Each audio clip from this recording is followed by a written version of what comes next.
Assalamualaikum warahmatullahi wabarakatuh. Waalaikumsalam warahmatullahi wabarakatuh. Bismillahirrahmanirrahim. Alhamdulillahi rabbil alamin. Wassalatu wassalamu ala ashrafil anbiya'i wal mursalin, imamil muttaqin, sayyidil ghurril muhajjalin, sayyidina wa maulana Muhammadin wa ala alihi wa ashabihil mujahidin at-tahirin, amma ba'du. Saudara-saudara kaum muslimin rahimakumullah. Dalam kehidupan ini, pada satu sisi memang kita harus melaksanakan berbagai kegiatan amal ibadah. Tetapi pada sisi lain, kita juga harus menjaga jangan sampai amal ibadah yang sudah kita kerjakan itu dihancurkan oleh sikap kita sendiri. Bahwa kita sudah sholat, alhamdulillah. Bahwa kita sudah zakat dan memberikan sedekah, syukur. Bahwa kita sudah melaksanakan ibadah haji, thayyib. Apakah dengan demikian amal kita sudah menjadi banyak? Nanti dulu. Jangan berbangga hati dan puas diri. Pada kesempatan yang berbahagia ini, saya ingin menyampaikan satu hadis yang diriwayatkan oleh Imam Ad-Dailami, di mana Rasulullah sallallahu alaihi wasallam pernah bersabda, "Sittatu asya'in tuhbitul a'mal." Ada 6 perkara yang bisa menghancurkan amal yang sudah kita kerjakan. Salat yang sudah kita kerjakan itu, zakat yang sudah kita bayarkan itu, haji yang sudah kita tunaikan itu, bisa dihancurkan oleh 6 perkara ini. Nanti di akhirat, pada saat setiap orang menunggu pahala dari ganjaran amal yang ia kerjakan di dunia ini, kita menanti dan menanti, ya Rabb, mana amal kebaikan saya? Mana pahala kebajikan yang saya lakukan? Hasilnya tidak ada. Amal yang kita kerjakan dihancurkan oleh sifat-sifat yang akan kita kemukakan pada pertemuan kali ini. Yang pertama yang bisa menghancurkan amal adalah al-istighalu bi'uyubil khalqi. Orang yang terlalu sibuk mencari-cari aib dan kekurangan pada diri orang lain. Habis waktunya hanya untuk mengorek-ngorek celah orang, sementara ia lupa pada aib dan celah dirinya sendiri. Sifat seperti ini menghancurkan amal yang sudah kita kerjakan. Sedangkan baginda Nabi mengajarkan, tuba liman syaghalahu aibuhu an uyubin nas.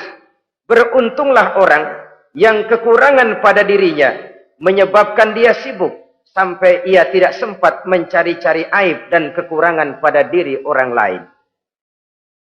Saudara-saudara kaum muslimin rahimakumullah. Sibuk mencari aib orang tentu bukan dengan tujuan positif. Latar belakangnya kadang-kadang karena jealous, karena hasud, kecemburuan sosial.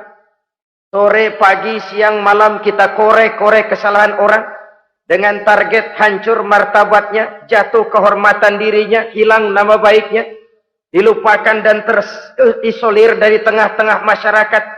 Perbuatan yang demikian sungguh terlalu amat sangat kejam. Salat kita, puasa kita, haji kita bisa dihancurkan jikalau kita terlalu sibuk mencari-cari aib orang lain. Muslim dengan muslim itu bersaudara.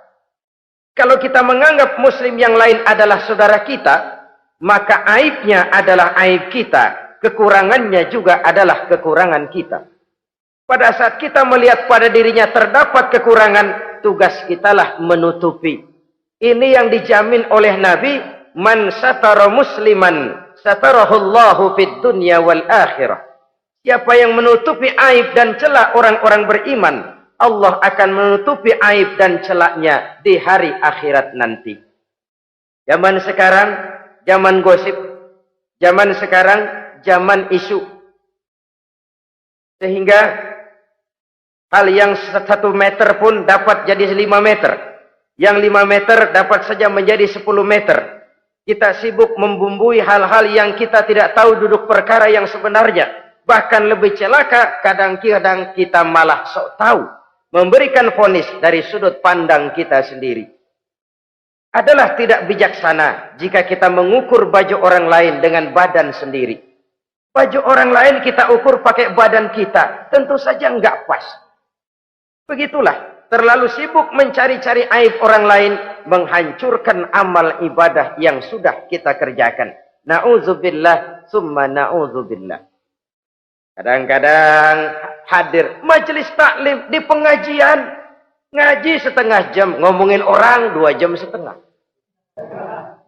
Tekor, defisit, belum bergeser dari majelis taklim.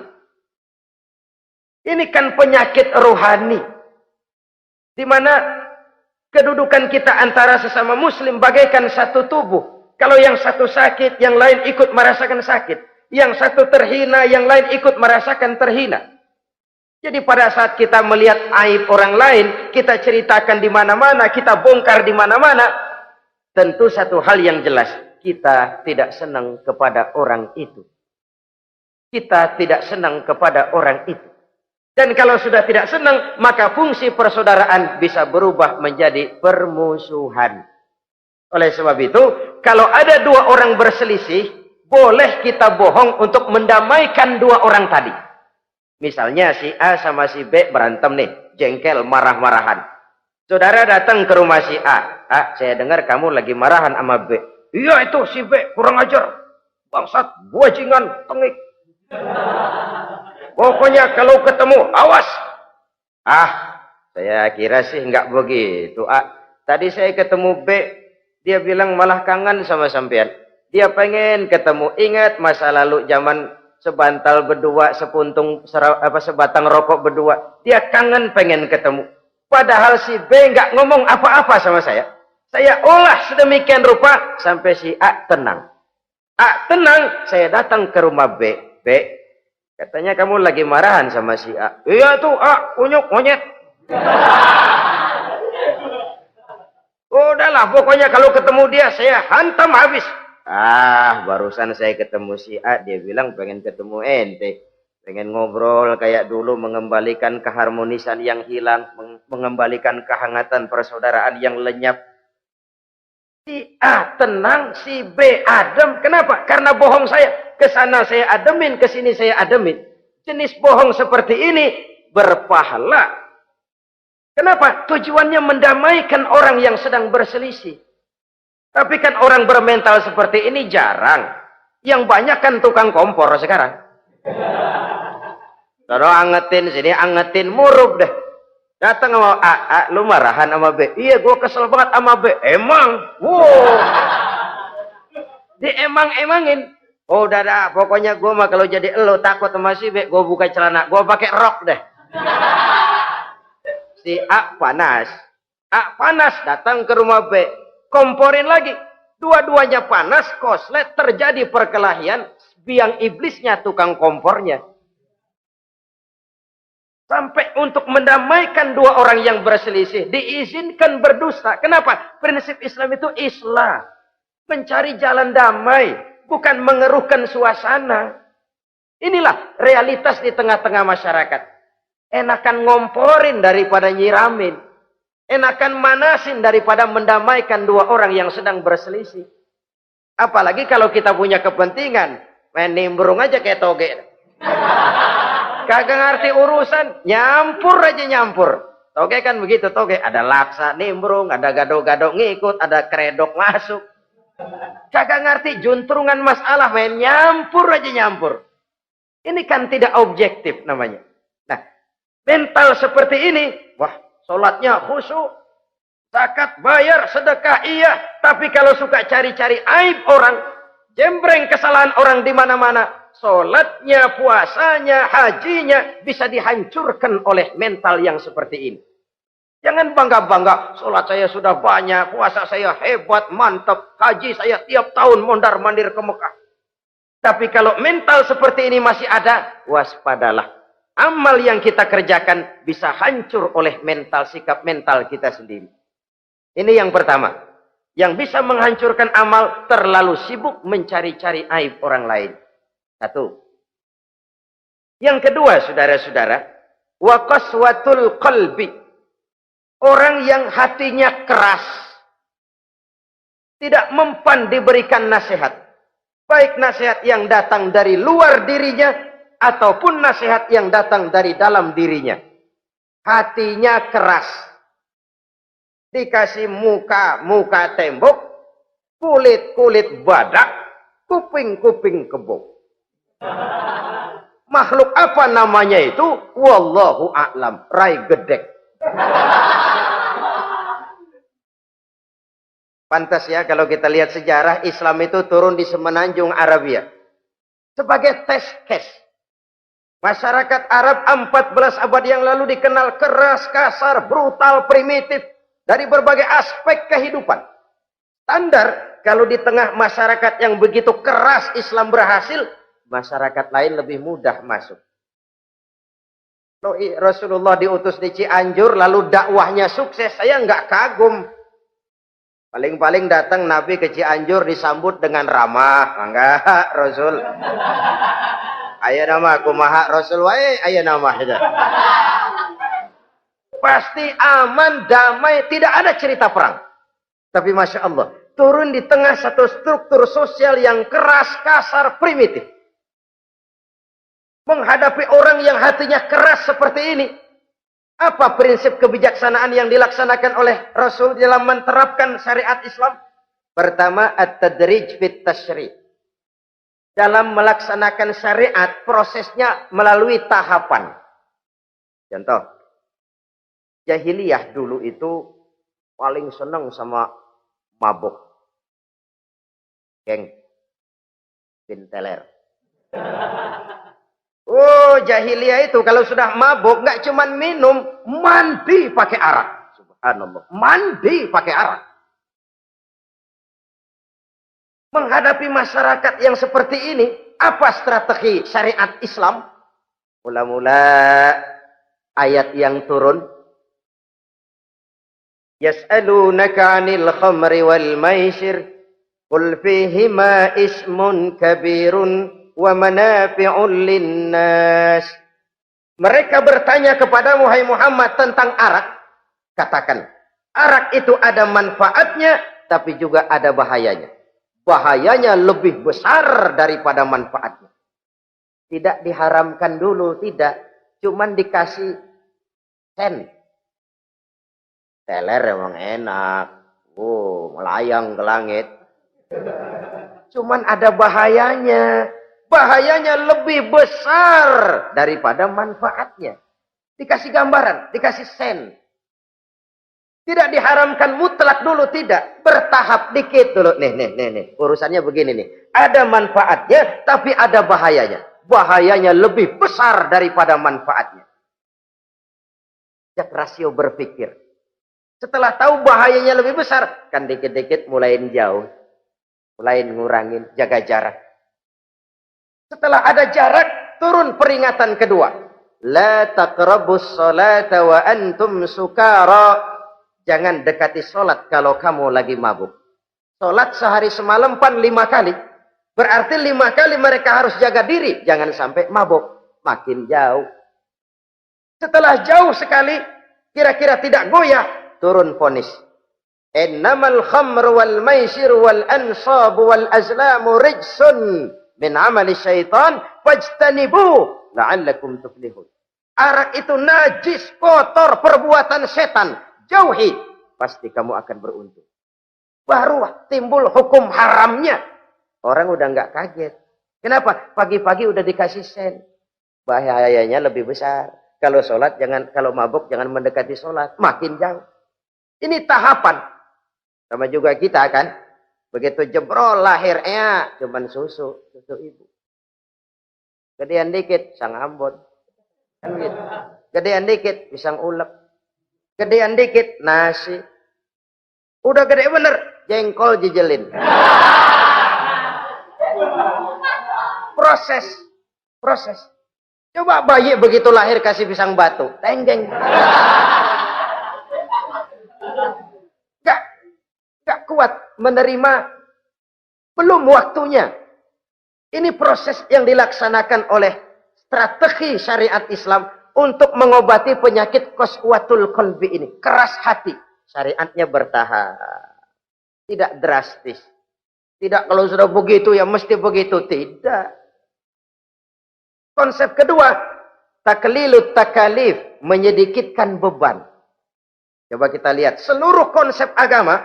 Kalau kemampuan melaksanakan perintah berkurang. Stressing perintahnya ikut turun. Angkat tuh beras 100 kilo. Nggak kuat pak. 30 kilo dulu deh. Ntar balik lagi. Lama-lama juga habis. Ini konsep untuk mengobati qaswatul qalbi. Bertahap. Semua perintah agama itu begitu. La yukallifullahu nafsan illa wus'aha. Allah tidak memberikan beban kecuali sesuai dengan kemampuan yang dimiliki oleh seseorang.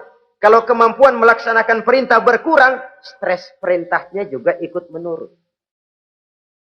Salat wajib diri. Kalau mampu. Gak bisa pak salat berdiri. Salat dengan berbaring. Kalau mampu. Berbaring gak bisa pak. Pinggang kurap. Salat. Pakai isyarat. Kalau mampu. Pakai isyarat tidak bisa. Dalam hati. Setiap kemampuan melaksanakan perintah berkurang. Stres perintahnya juga menurun. Taklilut takalif. Ini juga salah satu strategi. Mengantisipasi kerasnya hati. Nah. Konsep yang ketiga dari syariat. Al-musawat bainan nas fi takalifil ahkam. Persamaan terhadap manusia di dalam berhadapan dengan hukum Allah. Kadang orang yang hatinya keras itu, logikanya jalan, ngukur suasana. Gimana sih lu? Menggerib kagak mau ke masjid? No, yang Pak Haji masih di perapatan. Yang Pak Haji disebut. Itu kan cenderung orang begitu. Kalau dia nyolong ayam, dia tunjuk orang yang nyolong kambing. Ini apologi namanya. Kenapa lo nyolong ayam? No, yang maling kambing urusin, gedean. Apologi. Lah kapan mau beres kalau begitu? Tidak introspeksi, tidak self correction. Itu apologi. Untuk menutupi kelemahan diri, menunjuk kesalahan orang lain yang lebih besar. Itu kan nggak jantan namanya. Apologi. Tidak ada sifat untuk memperbaiki diri sendiri. Karena kecenderungan ini ada, Islam menutupi itu. Dengan apa? Semua manusia sama dalam berhadapan dengan hukum Allah. Gak ada iri hati dalam hukum Islam ini. Salat wajib. Wajib. Bagi siapa? Yang sudah balik dan mampu. Terhadap semua strata. Jenderal wajib, kopral wajib. Apalagi hansip. Tidak ada fasilitas. Wah kamu jenderal nggak apa-apa dah sembahyang setahun 2 kali. Idul Fitri aja sama Idul Adha. Enggak tuh. Semua manusia sama dalam berhadapan dengan hukum Allah. Itu yang Nabi ingatkan. Orang-orang sebelum kamu dahulu hancur. Umat-umat sebelum ini rusak binasa. Kenapa? Karena mereka kalau orang kecil berbuat salah. Hukum cepat-cepat ditegakkan. Tapi kalau yang besar berbuat salah. Mereka diam pura-pura tidak tahu. Jadi apa ini? Yang namanya mafia peradilan bukan cuma zaman ayeuna. Sejak zaman sebelum Islam Nabi sudah mengingatkan. Mereka dahulu hancur. Kenapa? Kalau orang kecil berbuat salah, hukum buru-buru ditegakkan. Rame-rame dikeroyokin. Giliran yang gede berbuat salah, diam pura-pura enggak tahu. Hukum pakai pandang bulu. Saudara-saudara kaum muslimin rahimakumullah. Oleh karena itu orang yang keras hati itu bisa merusak amalnya sendiri. Enggak mempan nasihat, rai gedek, muka-muka cuek. Baik nasihat yang dari luar maupun nasihat yang dari dalam enggak mempan. Kan dalam hidup ini ada nasihat dari luar, dari orang lain, bisa dari fenomena kehidupan. Ini juga nasihat. Oh, dia itu kaya tapi pelit. Hatinya begitu ya. Matanya menteleng. Itu kan nasihat. Itu kan nasihat. Oh, dia waktu berkuasa tapi zalim, matinya begitu. Perutnya pancung.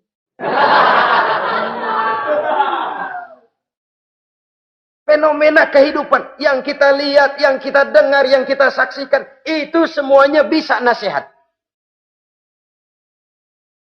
Unzuru kaifa kana akibatul mukadzibin. Lihat kehidupan ini. Dunia ini kan sebuah sekolahan besar. Semua yang kita lihat, kita saksikan, kita pelajari, bisa jadi contoh buat kita. Orang yang bijak, yang bisa mengambil hikmah dari manapun datangnya. Baik dari yang baik, maupun dari yang tidak baik. Saudara-saudara kaum muslimin, rahimakumullah. Nasihat yang datang dari luar. Dari orang atau dari fenomena kehidupan. Atau nasihat yang tumbuh dari dalam diri sendiri. Perubahan organisme tubuh. Itu kan nasihat. Ya Allah. Sekarang cantik jelita. Iya, sedang sweet 17-an. Rambutnya hitam, ikal berderai. Iya, semua memuji. Alisnya katanya laksana semut beriring. Dagunya bak pauh dilayang. Kalau dia senyum, semua orang terpesona. Sekarang 50 tahun yang akan datang, coba senyum, kabur orang. Fenomena kehidupan. Apa yang tidak berakhir? Kenapa harus keras hati? Kita kata kita berkuasa, berapa hari kita punya jabatan? Kita kata kita kaya, berapa banyak harta kita? Kita kata kita alim, kita tahu. Apa yang kita tahu dari semesta jagat raya ini? Lalu apa yang tidak berakhir? Korun yang katanya kaya, mati itu. Fir'aun yang katanya gagah, mati. Napoleon Bonaparte, the Lion of Europe, singa daratan Eropa, mati. Saking matinya, mati.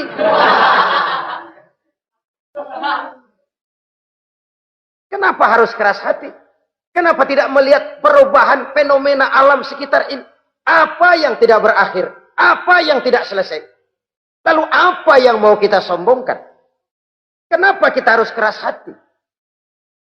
Sehingga pantas dalam hadis kursi Allah menyatakan al-kibriya'u libasi. Sombong itu pakaianku. Manusia enggak pantas pakai pakaianku, kegedean. Pakaian Allah mau dipakai. Kalau Allah sombong, udah pantas aja udah. Kenapa? Kagak ada Tuhan lain selain dia. Udah pantas dia nyombong. Kita nyombong apaan? Oleh sebab itu, beruntung orang kalau diberikan hati yang lembut, mudah menerima kebenaran, peka terhadap kesulitan orang lain, ringan tangan memberikan pertolongan buat mereka yang memang memerlukan. Dan enggak semua orang dikasih begitu. Enggak semua orang. Nah ini ya, Umar bin Khattab sikapnya keras, tapi hatinya gampang menerima kebenaran. Nah lain loh orang kayak begini. Keras sikap boleh keras, tapi hati mudah menerima kebenaran.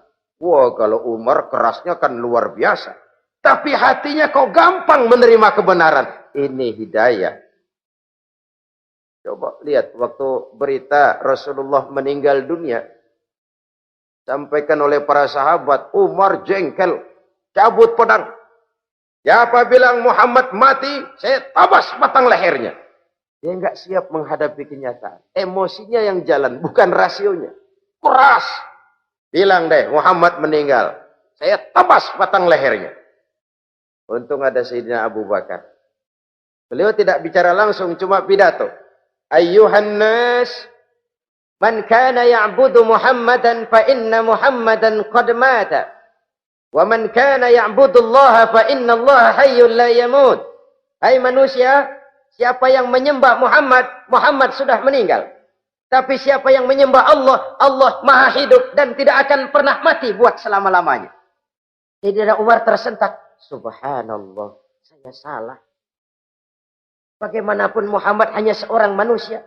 Saya cinta dia, saya suka dia, nyawa saya pertaruhkan untuk dia. Tapi dia manusia dan saya tidak menyembah Muhammad. Ia sadar akan kekeliruannya, berlinang air matanya. Keras sikapnya, tapi lembut hatinya. Nah, yang kayak begini, bagus. Ini udah sikap keras, hati keras, yaitu tadi. Muka tembok, kulit buadak, kuping kebo. Diapain aja udah nggak mempan aja udah. Susah yang kayak begini. Saudara-saudara, ma'asyiral muslimin rahimakumullah. Jadi yang kedua yang bisa menghancurkan amal kita, orang yang hatinya keras. Wah.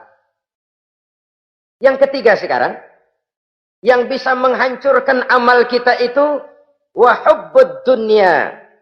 Orang yang terlalu cinta kepada dunia. Nih, pakai kalimat terlalu ya. Kalau sekadar cinta kepada dunia, why not? Kita cinta anak dan istri, wajar.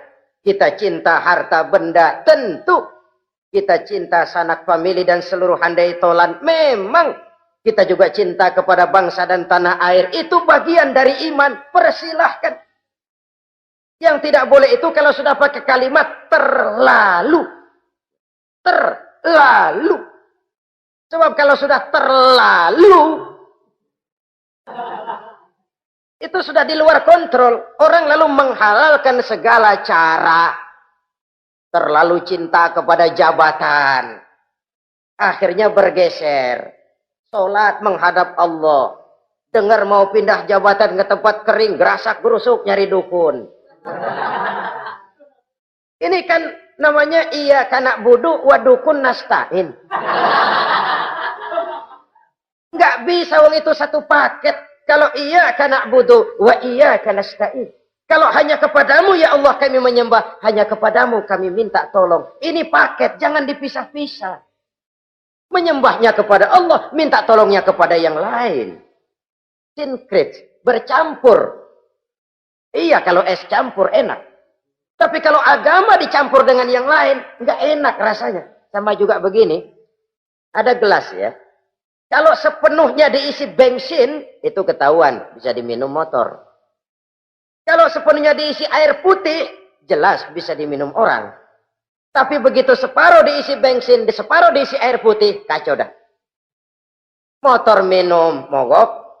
Orang minum, mabok.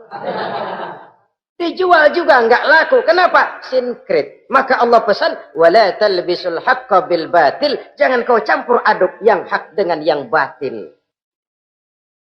Saudara-saudara kaum muslimin rahimakumullah. Begitulah terlalu cinta kepada dunia sering menyebabkan orang out of control. Bergeser dari garis yang telah ditentukan oleh Allah. Apalagi di zaman sekarang ini. Persaingan hidup makin tajam. Tensi ekonomi semakin tinggi. Gaya hidup semakin konsumtif. Sementara lapangan kerja semakin sulit. Orang kadang kehilangan harga diri untuk mencapai sesuatu yang bernama dunia, lalu menghalalkan segala cara. Sebab itu jangan korbankan keabadian akhirat dengan kesenangan dunia yang cuma sebentar ini. Jangan sia-siakan keabadian akhirat dengan kesenangan dunia yang kadang fata morgana ini. Cintailah dunia, tapi sekadarnya saja. Sebagai ladang untuk menanam bagi kepentingan di akhirat nanti. Terlalu cinta kepada dunia bisa menghancurkan amal yang sudah kita kerjakan. Ini yang ketiga. Yang keempat, waqillatul haya. Orang yang sedikit rasa malunya. Rasa malu merupakan bagian daripada nilai-nilai keimanan. Apabila rasa malu berkurang, artinya nilai iman juga ikut menurun. Kita melihat sekarang ini banyak orang pakai pepatah Arab dalam hidup ini. Bul ala zamzam fatu'raf, kata orang Arab. Kalau kepengen terkenal, kencingi sumur Zamzam. Itu bakal ngetop ke seluruh dunia. Sumur Zamzam dikencingin. itu akan terkenal ke seluruh dunia. Terkenal apanya? Terkenal gilanya. Jadi apa maksud pepatah ini? Kalau pengen cepat terkenal, bikin yang aneh-aneh. Yang orang lain nggak kerjain, kerjain. Yang orang lain nggak pakai, pakai. Nanti kan aneh, dilihat orang. Kalau dilihat orang kan cepat ngetop. Pantas apa tidak nomor 18. Yang penting terkenal aja dulu dah. Artinya apa? Rasa malu dikuburin. Rasa malu disingkirin. Kalau sudah sedikit rasa malu, tidak terhalang melakukan perbuatan-perbuatan yang negatif. Satu contoh. Tujuan utama diperintahkan berpakaian itu kan menutup aurat. Tapi Rasul pernah mengatakan, satu saat nanti akan muncul perempuan, nisaun, kasiyat, ariyat, ma'ilat, mumilat, ru'usuhunna ka'asnimatil bukhtil ma'ilat.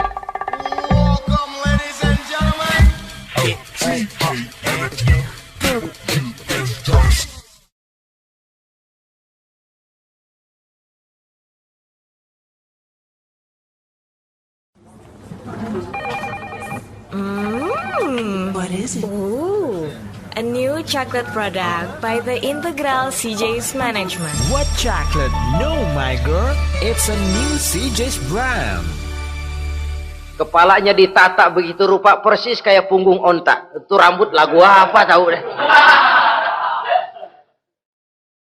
Ini kan fenomena berpakaian tapi telanjang. Kenapa? Yang dikejar mode, yang dikejar merek. Kiblatnya Paris, London, Roma. Imamnya siapa? Pierre Cardin, Christian Dior, Escada, Etienne Egner. Merek yang dikejar, mode yang dikejar, aurat pontang-panting. Ditambah oleh tayangan-tayangan berbagai iklan yang merangsang anak-anak kita untuk hidup konsumtif. Iyo. Cocok iya jeng urang ya. Terangsang dia untuk konsumtif. Dihadapkan kepada kenyataan. Suasana ekonomi nggak menunjang. Orang tua lemah ekonominya. Dia lihat sekelilingnya, ternyata yang lain juga begitu. Banyak teman senasib, kumpul. Disingkirkan rasa malu. Akhirnya tukang bajai ditodong. Qillatul haya, sedikit rasa malu.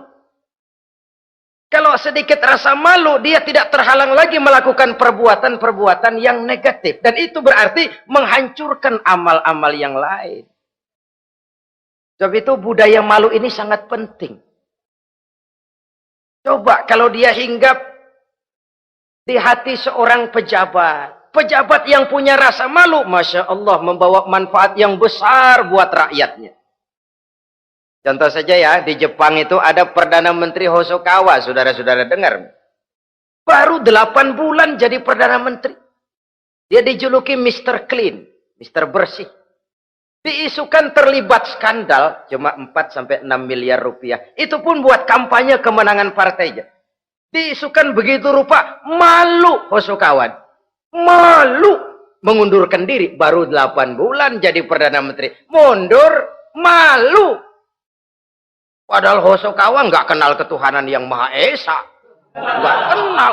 Tapi budaya malunya luar biasa. Nah kalau sudah pejabat nggak punya malu,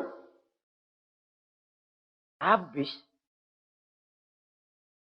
Kan sekarang umpamanya nih, ada impres desa tertinggal, disunatin. Sampai marah betul itu Bapak, para pimpinan negara kita itu. Tidak ada maaf bagi pejabat yang nyunatin IDT. Kenapa? Kan tipis rasa malu. Turun dari atas, sunatin. Turun ke bawah, sunatin. Turun ke bawah, sunatin lagi. Nyampe bawah, tetelan doang dikit banget. Kebanyakan tukang sunat, saudara-saudara. Budaya malu yang nipis. Orang kaya kalau punya budaya malu, bawa rahmat bagi lingkungannya. Ulama kalau punya rasa malu, nggak jual ayat menghalalkan yang haram, mengharamkan yang halal. Bagaimana Kiai? Haram karena belum dapat bagian.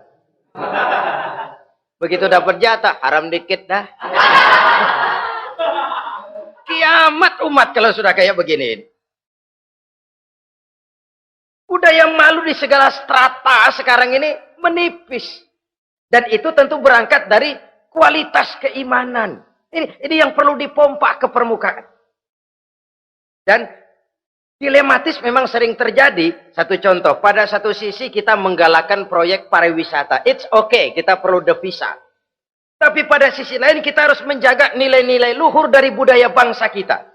Jangan sampai kemasukan wisata mancanegara, lalu budaya mereka yang tidak sesuai juga ikut kita serap.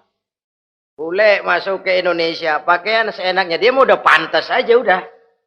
Perempuan ayab-ayaban ke pasar pakai kutang doang, bule pantas aja. Bocah kita ayab-ayaban ke pasar pakai kaos kutang, perempuan mana panok melulu.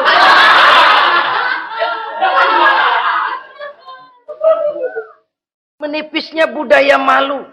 Ada standar. Bahwa mode, hal kedua. Merek apalagi. Yang pertama itu menutup aurat. Dari sisi berpakaian saja.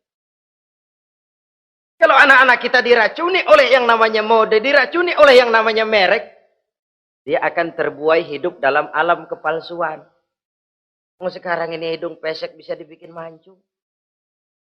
Kulit keriput jadi kenceng. Operasi plastik. Pada sisi lain pengaruh duit juga luar biasa.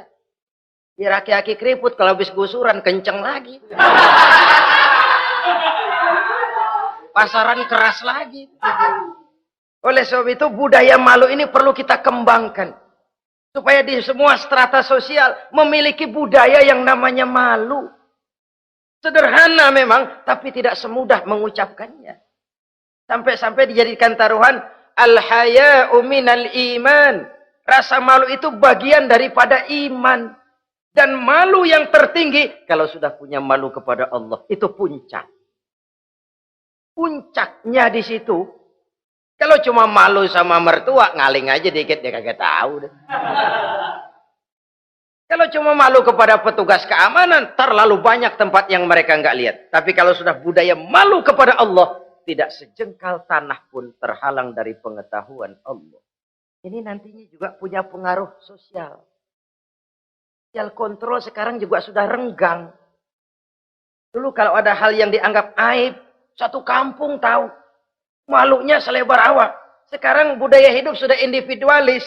Tetangga mau apa kayak cuek aja udah. Akhirnya orang anteng. Lah nggak apa-apa ini dah, tenang aja dah, besok begitu aja lagi. Sosial kontrol juga sudah agak renggang sekarang ini. Kalau dulu orang punya rasa sosial kontrol yang begitu dekat. Oleh sebab itu, budaya malu merupakan bagian daripada iman. Orang yang sedikit rasa malunya bisa lepas kontrol. Kalau dia sudah lepas kontrol, dia bisa melakukan hal-hal yang merusak amal perbuatannya sendiri. Oleh karena itu, pada pertemuan kali ini, saya juga mengajak, mari kita tumbuh kembangkan budaya malu ini. Saudara-saudara kaum muslimin, rahimakumullah. Yang kelima, yang bisa menghancurkan amal kita, watulul amal. Orang yang terlalu panjang angan-angannya. Hidup dalam bayangan. Kakinya tercabut dari alam realitas. Mengharap burung terbang tinggi, tapi punai di tangan cepat-cepat dilepas. Akhirnya burung di tangan terlepas, punai juga tidak datang. Terlalu panjang angan-angan. Hidup cuma nunggu keajaiban. Yang diwiridin jikalau. Orang sudah kemana-mana dia masih anteng. Jikalau andai kata umpama misalnya. Islam bukan agama orang pemalas yang selesai sholat lalu berpangku tangan. Ada orang yang cuma sujud saja rezekinya mengalir. Ada. Ada orang yang cuma munajat di keheningan malam. Rezekinya mengucur. Ada. Tapi kan bukan kelas kita. Itu kelas antara dia dengan Allah, tidak ada jarak lagi. Orang-orang yang batinnya bersih. Doanya didengar. Permohonannya dikabulkan. Permintaannya cash. Kalau kita bisa sembahyang cuma nadah doang, nggak mau usaha, paling banter orang undang tahlil kita. Sebesek campur geretan udah. Kita ini tahap yang bekerja, berusaha, berdoa, tawakal. Pernah dalam satu sholat Jumat Rasulullah di masjid, ada seorang sahabat Badui datang dari pedalaman mau sholat Jumat, turun dari onta cepat-cepat masuk ke masjid. Ditegur oleh Rasul, ontamu sudah kamu ikat? Belum ya Rasul. Kenapa? Saya tawakal kepada Allah. Marah Rasul. Keluar, ikat ontamu, masuk lagi ke masjid, baru tawakal. Sederhana sekali, tapi inilah gambaran kehidupan. Ikat ontamu baik-baik, baru tawakal. Kalau nggak diikat, udah tawakal, terus hilang, tawakalnya salah. Sudah diikat rapi-rapi, masih hilang juga. Nah, tawakalnya benar. Sudah usaha, sudah ikhtiar. Toh hilang juga. Gambarannya sederhana. Ikat ontamu baik-baik, lalu masuk ke masjid, barulah engkau bertawakal. Jangan onta dibiarin keliaran, lalu tawakal. Tawakalnya yang salah. Saudara-saudara kaum muslimin, rahimakumullah. Islam mengajarkan keseimbangan. Kita wajib berusaha, tapi tidak wajib untuk berhasil. Hasil itu hak prerogatifnya Allah. Berusahalah sebagaimana harusnya di satu sisi, tapi minta tolonglah kepada Allah di sisi lain. Ada keseimbangan. Orang yang terlalu panjang angan-angannya biasanya malas bekerja. Terangsang ngejar kerjaan yang gede, yang kecil kagak dikerjain. Akhirnya yang kecil lewat, yang gede kagak datang. Padahal rezeki itu kan yang penting mudawamahnya ya, rutinnya. Biar banyak tapi begitu sekali datang banyak, begitu stop 10 tahun kagak datang terus. Sengsara juga. Yang penting mudawamah, continue-nya itu. Biarin duit sih banyak, asal rutin aja. Gak apa-apa. Tulul amal, terlalu panjang angan-angan. Hidup di alam bayangan. Terlepas kaki dari akar kenyataan. Hidup ini kan kenyataan, harus dihadapi secara nyata. Islam ini agama yang wajar, hiduplah secara wajar. Jangan melakukan sesuatu yang memang bukan makom kita di situ. Artinya apa? Kalau memang kita cangkir, lalu minta air seember, kan lebihnya mubazir. Cangkir, minta air diisiin seember. Buat apa lebihnya? Bukan makom kita. Jangan tercabut dari akar kenyataan. Siapa sih kita ini? Jangan ibadah baru ala kadarnya, sikap udah kayak wali. Iyalah kalau wali cuma sujud, permohonannya makbul. Kenapa? Dia dengan Allah itu nggak ada jarak. Kita, lapisan dosa kita yang bikin jarak. Makanya sering dijelaskan ya. Kalau ada hadis, siapa yang baca Bismillahirrahmanirrahim, dia lewat di atas air, beku itu air, dia bisa jalan di atas air. Bismillah saja bisa jalan di air. Tapi kan soalnya kemudian, Bismillahnya orang yang bagaimana? Model kita, maaf lah, 1000 kali baca Bismillah, lewat di empang, tenggelam kita. Bukan Bismillahnya yang lain. Yang baca mentalnya, pribadinya yang lain.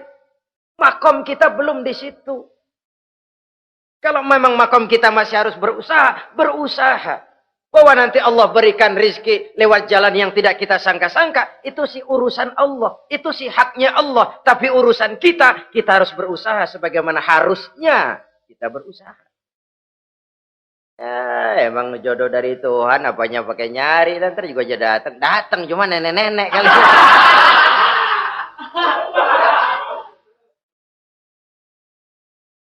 Bekerja, berusaha. Jangan terlalu panjang angan-angan. Hiduplah secara nyata, apa adanya, yang wajar-wajar saja. Tinggal di gubuk reot, hidup pakai gaya jet set. Ngagul deh. Sama merek mobil kenal banget, mobil orang-orang. Udah bukan main kalau ngomong deh. Di atas awan hidupnya. Di atas awan. Ngomong kagak ada yang kecil. Gak pakai juta udah. Miliar. Triliun. Ngerokok tetap aja ngombe. Silahkan mengharap burung terbang tinggi. Tapi punai di tangan jangan dilepas. Realitas apa? Idealisme boleh terbang setinggi langit. Tapi kaki tetap berpijak di alam realitas. Ayo kita ngambil contoh dari Rasulullah Sallallahu Alaihi Wasallam. Rasulullah itu kan dikasih mukjizat, fasilitas, tapi nggak ngandelin. Buktinya apa? Nabi hijrah ke Madinah. Itu kan manusia. Posisi kita terjepit. Ayo hijrah, hijrah, berangkat. Gak ngandelin Tuhan. Pojokin nih, dikepung. Kirim dah apaan kayak biar pada mampus nih orang ini. Enggak tuh. Enggak. Walaupun beliau punya mukjizat. Tapi enggak ngandeli. Kenapa kita enggak lihat itu? Perang Uhud kalah. Kalah. Berlumur darah dari kakinya yang mulia itu. Kalau ngandelin mukjizat, apa pantas Nabi kakinya sampai berdarah? Apa pantas sampai kalah? Kenapa enggak rekes, simsalabim, hancur musuh? Tidak, beliau tidak tercabut dari akar kenyataan. Beliau manusia, hidup dan berjuang secara manusiawi. Perkara Allah mau kirimkan mukjizat, itu haknya Allah. Waktu di Taif, saudara masih ingat. Dilontari dengan batu, menghindar ke kebun anggur. Turun malaikat Jibril, Muhammad, innallaha amaroni an uti'ak. Allah perintahkan saya datang menemuimu di sini untuk mendengar komandomu. Sekarang apa mau kamu? Kalau mau kau orang Taif yang melontari kau dengan batu hancur, saat ini saya angkat Jabal Uhud. Saya timpakan mereka biar mati semua. Bagaimana? Dalam keadaan terpojok, dilemparin batu, dikeroyokin, menghindar ke kebun anggur. Turun Jibril nawarin bantuan. Apa jawab Nabi? Jangan Jibril. Jangan. Saya diutus bukan buat ngancurin orang. Saya ini rahmah bagi alam. Tapi kamu disambitin. Biarin. Saya berjuang jangka panjang Jibril. Kalau sekarang mereka ingkar. Barangkali nanti anak-anaknya mau beriman. Saya tungguin anak. Kalau anaknya kafir lagi Muhammad. Cucunya. Oh susah Muhammad, susah. Kenapa? Bagaimana bapak, begitu anak. Enggak begitu. Lalu mau kamu apa? Saya mendoakan mereka. Allahumma hdi qaumi fa innahum la ya'lamun. Ya Allah, berikan hidayah kepada mereka yang nyambitin saya. Karena mereka enggak tahu. Disambitin, berdarah, yang nyambitin didoakan. Pada satu sisi ini menunjukkan tingginya akhlak Nabi. Pada sisi lain ini menunjukkan Nabi juga mengatur strategi secara manusia. Tidak simsalabim. Tidak tercabut dari akar kenyataan. Padahal kita kalau lagi kepepet, ada yang nolongin, kan demen banget. Kali mah kalau kita yang jadi nabi tuh, disambitin orang, turun Jibril, bagaimana hancurin? Sikat Jibril dah. Habisin aja, habisin. Hijrah ini usaha ikhtiar manusiawi. Perang kalah manusiawi. Putra tercinta wafat, berlinang air mata, manusiawi. Sakit, manusiawi. Padahal punya mukjizat. Tapi nggak ngandelin. Semua nabi juga gitu. Nabi Musa dikasih tongkat. Tapi berapa kali tuh tongkat dipakai? Waktu ngelawan tukang sihir. Waktu nyebrang di Lautan Merah. Itu aja. Selebihnya Nabi Musa berjuang secara manusia, berusaha. Gak mentang-mentang punya mukjizat tongkat, tiap dapat kesulitan, awas tongkat.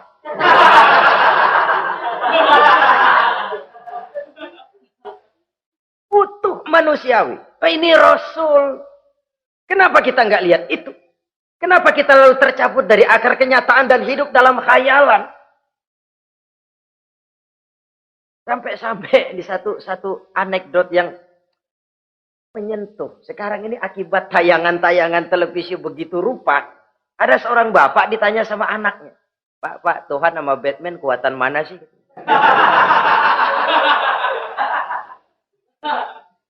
logikanya sudah dipenuhi oleh gambaran Batman. Bahwa Batman itu kuat, gagah, menolong yang lemah. Timbul logika. Kuatan mana sama Tuhan katanya. Pengaruh yang dia lihat itu membentuk opini. Sama juga sekarang coba lihat ibu-ibu. Kalau udah Cassandra, itu masakan ditinggal tuh angus di dapur. Angit tuh tempe juga. Saudara-saudara kaum muslimin, rahimakumullah. Begitulah yang kelima, yang bisa menghancurkan amal kalau orang terlalu panjang angan-angan. Hiduplah secara wajar karena Islam memang agama yang wajar. Jangan melakukan sesuatu yang memang bukan makom kita di situ. Jangan melakukan sesuatu yang memang bukan posisi kita di situ. Kullun ya'mal ala syakilatih. Jangan minta ayam menggonggong. Jangan minta kambing mengeong. Bukan bagiannya. Bukan bidangnya. Sama juga orang ngomong, apaan mubalik kerjanya ngomong doang. Sekarang kan zaman pembangunan. Mana ada mubalik ngurus irigasi. Nah, kalau mubalik ngurus irigasi, apa lurah mau ngajar PK? Jangan tercabut dari akar kenyataan. Toh, prinsip modern saja mengajarkan the right man on the right job. The right man on the right place. Orang harus ditempatkan sesuai dengan bidangnya. Jangan tercabut dari akar kenyataan. Inilah kita. Dan inilah yang harus kita lakukan. Hidup ini kenyataan. Hadapilah secara nyata. Perkara Allah mau membuat yang lain. Itu hak prerogatif Allah. Bukan urusan kita. Yang terakhir saudara. Yang keenam yang bisa menghancurkan amal kita. Wa zalimun la yantahi. Perbuatan zalim yang tidak sanggup dihentikan. Zalim kepada Allah. Zalim kepada makhluk. Atau zalim kepada diri sendiri. Ada orang zalim kepada Allah. Begini banyak nikmat yang diberikan Allah. Nggak sanggup dah kita ngitungnya. Dari bangun tidur sampai tidur lagi nikmat nggak pernah berhenti itu. Bahkan kita tidur sendiri. Sadar nggak kita waktu tidur nggak berdaya? Coba ketika kita ngorok pulas, andai kata kecoa 16 masuk ke kuping kita. Siapa yang mau jagain? Siapa yang mau jagain? Nikmat. Belum pernah nikmat Allah berhenti. Begini banyak nikmat yang diberikan. Dan Allah cuma minta satu. Syukuri nikmat itu. Kalau kamu syukuri, aku tambah. Kalau kamu ingkar, asal tahu saja azabku itu pedih, kata Allah.